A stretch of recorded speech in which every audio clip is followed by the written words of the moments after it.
British GT Champions for Century Motorsport, Darren Bloom and Dan Hall.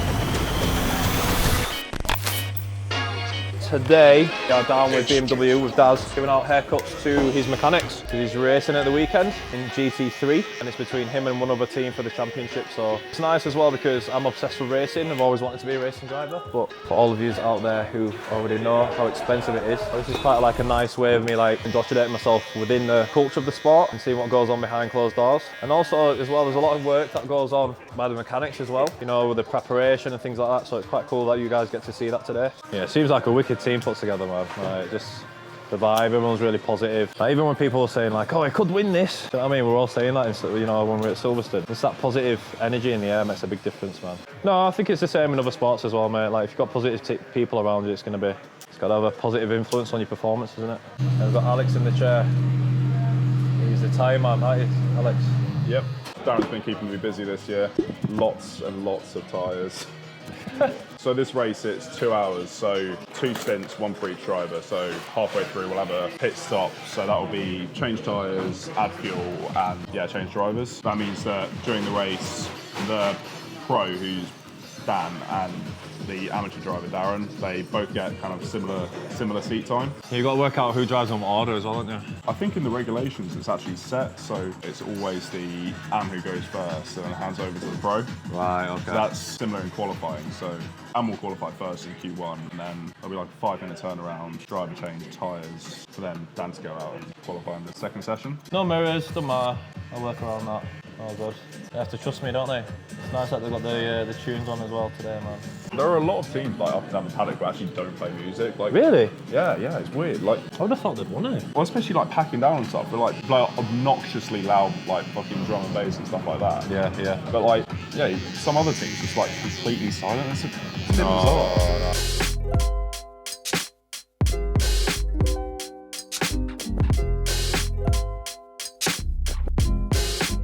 And the championship, we've got like a minimum pit stop time, so it's not like fully flat out as quick as we can do it. It's just kind of make sure it's right and make sure it's under the minimum stop time. So we're basically just waiting at the end. So all the setup in the garages, as you see them when people come on a weekend, you guys have set that up as well as setting up the car. Then after you've finished the race, you've then got to pack it all up again, haven't you? Yeah, it's a bit of a mission sometimes, you know, when you've had a crap race and then you have to spend 3 hours packing down a garage. Yeah, I bet that hurts. Yeah. The drivers must feel that pressure as well, you know, like they must feel like they have to perform for you guys to keep the spirits high as well. That's kind of similar, like for us with the drivers. Like we don't want to mess up the driver's race in the pit stop. You know, if you make a mistake, it'll have like big implications towards the race result, and obviously you don't want that. You want to kind of do your job as best as you can. Everyone has a job, but you know, if one person messes up, you don't just like pile in on them. Like it's at the end of the day, it's a team effort. Like you've got 5 mechanics and like 5 engineers as well. Like it can't all come together without everyone doing their job well. So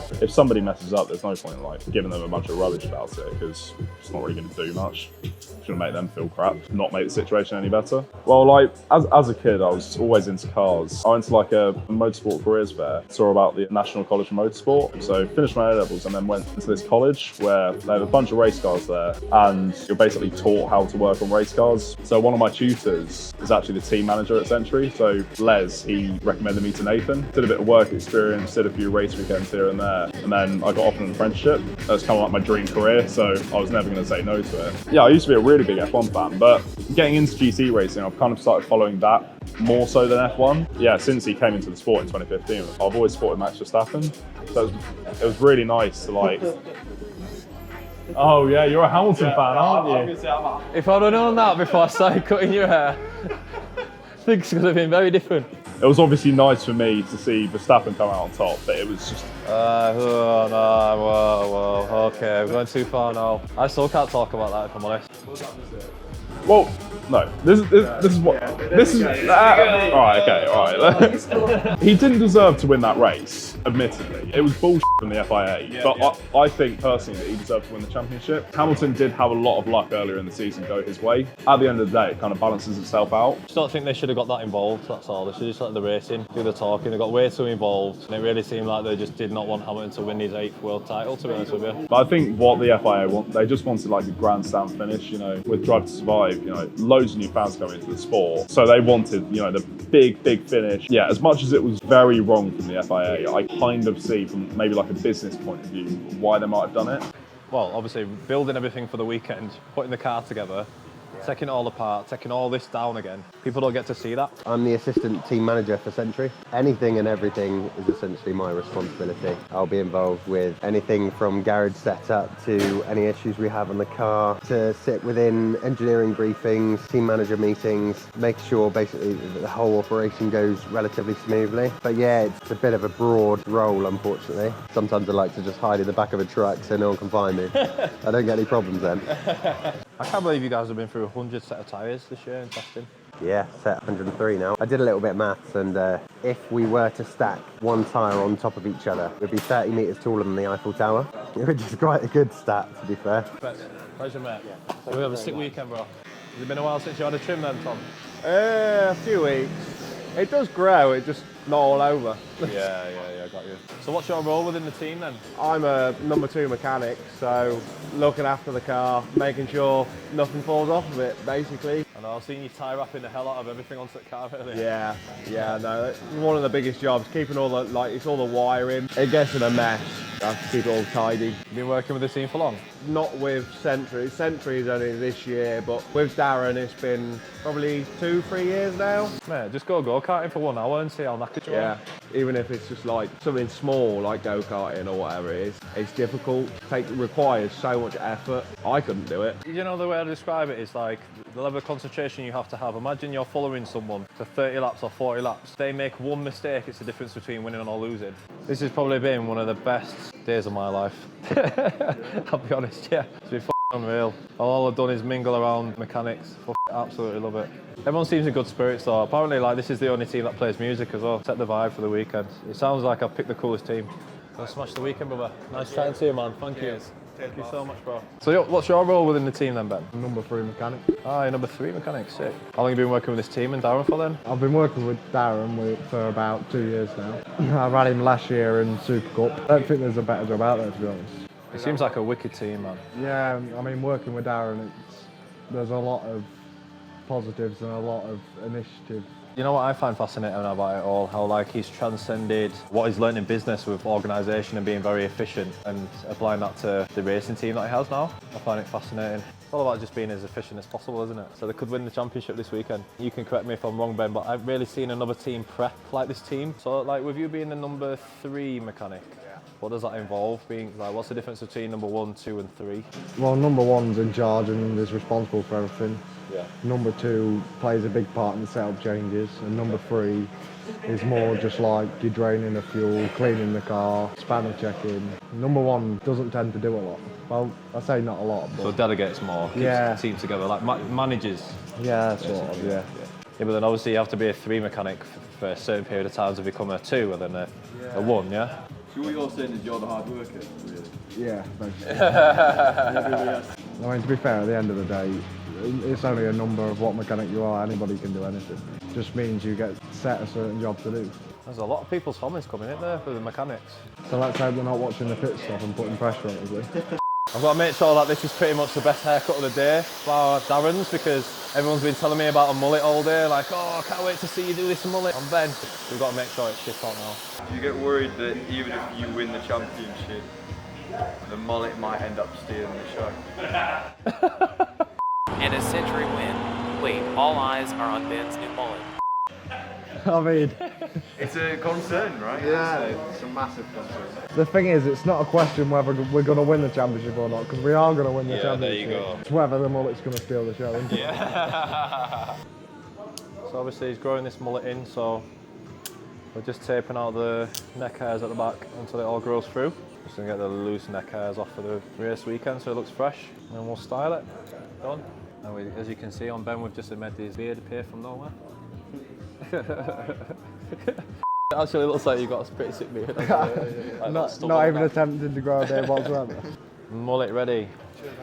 Big respect, man. Hope you smash the weekend, brother. Right, yeah, so this is Jack. Jack, what's your role within the team, brother? I'm systems engineer. What was the plan? So with your haircut, what do you normally have done? So I normally get a one on the side and then just a trim on the top, but I'm sort of looking for a new style, I think. Yeah, so Jack was just mentioning off camera that he's been pushing his hair backwards, and I feel like his hair doesn't want to go backwards, he wants to go forwards, so I can make his hair look a bit thicker.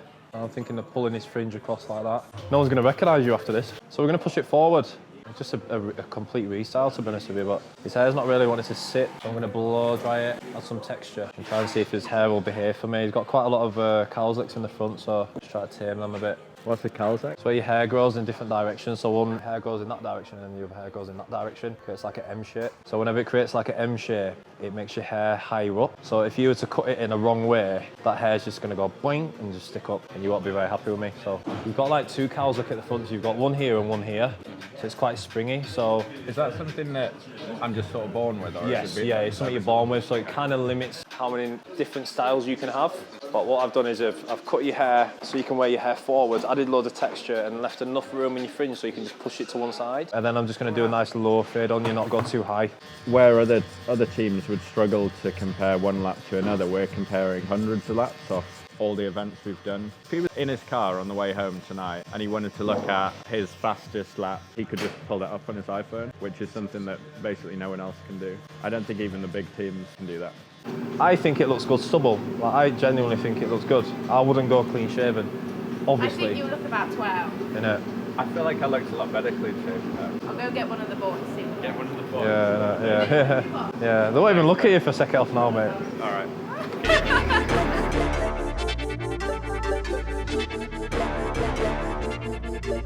I'm not saying it's easy to drive, because obviously it's Yeah, you can still lose it, can't you? You still lose the rear end. How come he's able to sit in there while it's being balanced then? Because on the screen you can read the sensors, and we're doing the tracking at the minute, so it says how straight steering is. Okay. You want to concentrate, don't you? You need to focus on the race, man. They'll be able to tell if something's wrong with the car just by the different sound.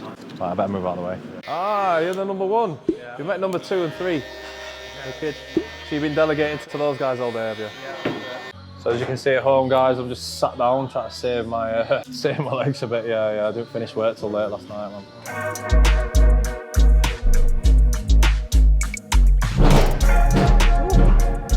Well, I see when I was at Silverstone, I got to witness what you do, and I'd say you were definitely one of the most pivotal team members, man. You speak to the drivers quite a lot on the radio? Yes, yeah, I keep them updated on the pace of the cars around them. Let them know if we have any particular targets in terms of either lap time or looking after the tyres. Yeah, well, that's what I thought you did really, really well in Silverstone, because obviously there was a safety car there, wasn't there? And the whole time you're talking to him, you're kind of like navigating through like friends and family and shit. You're just so calm and patient, mate. Done. There you go, boss. Absolute pleasure.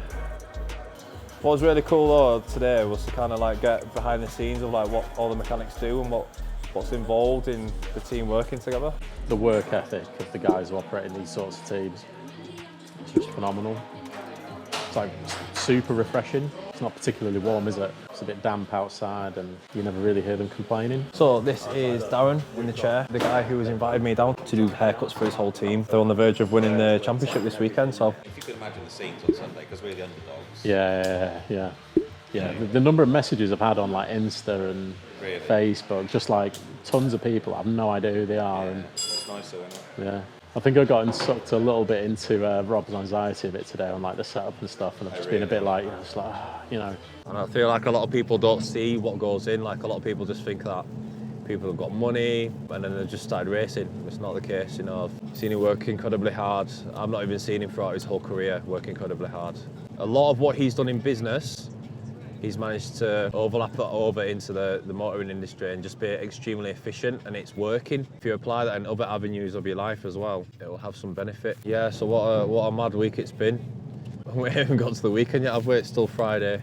What used to be regarded as not really a job that people really used to respect that much, so now it's leading me to being able to be in a music studio, to being in London and cutting hair, and being at Donington Park, and being around something that I'm passionate about, and at the same time being able to provide for my family is just, yeah, it has led to so many different opportunities that I really, really feel blessed for.